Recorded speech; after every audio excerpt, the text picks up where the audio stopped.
Write the simplified expression. So for number 1, we have 3x squared over 9x.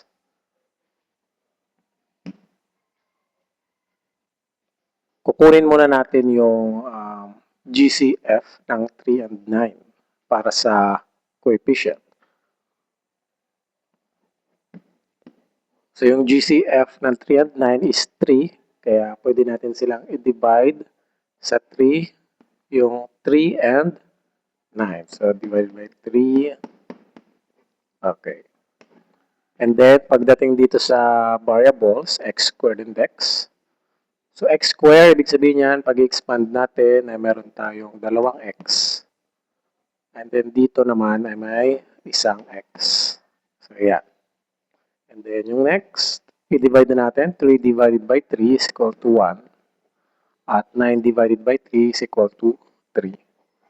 And then i-cancel natin dito yung common variable. So natira yung x sa taas.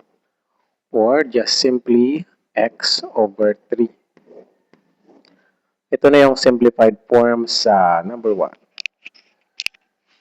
Next, number 2, x squared minus 4x plus 3 over x minus 1. Yung numerator natin, factorable siya, no? So, quadratic trinomial. So, kailangan kasi dito ay master natin yung factoring. May factoring skills ka dapat dito para maging madali lang yung pag-solve. So, lagyan natin dito yung pattern.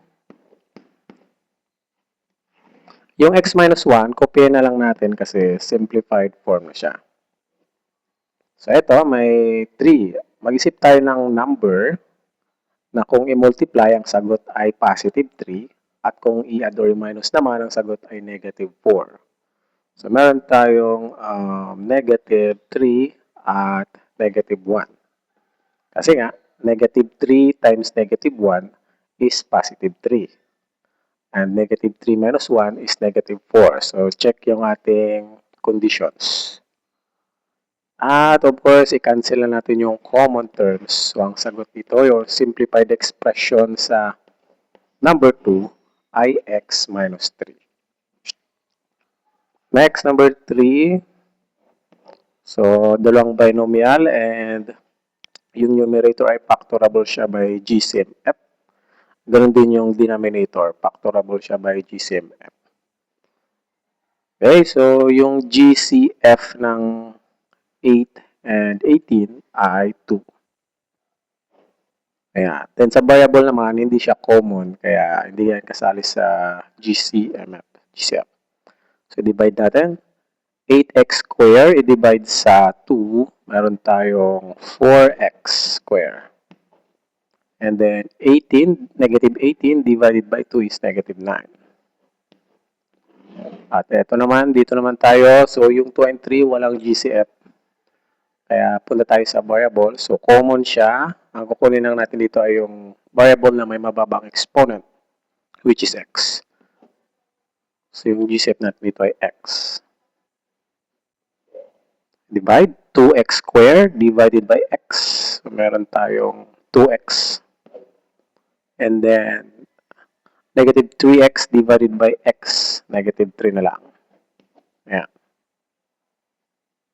Okay, so tingnan natin kung meron pang pwedeng i-factor.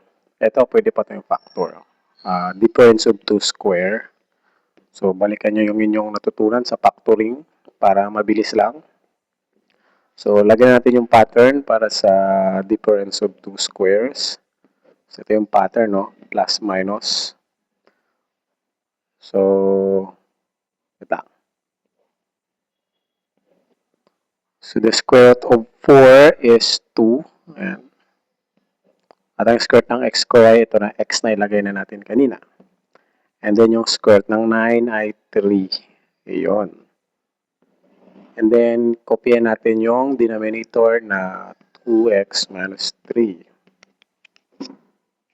Okay, cancel the common expressions. 2x minus 3, 2x minus 3. So, yung ating simplified form dito ay 2 times 2x plus 3 over x. Eto na. So, ganun lang ang tamang pag-simplify ng rational expressions. So, kailangan dito ay yung inyong factoring skills.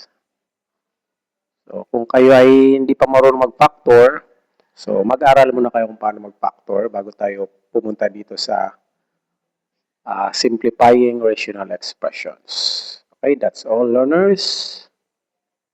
I hope you learn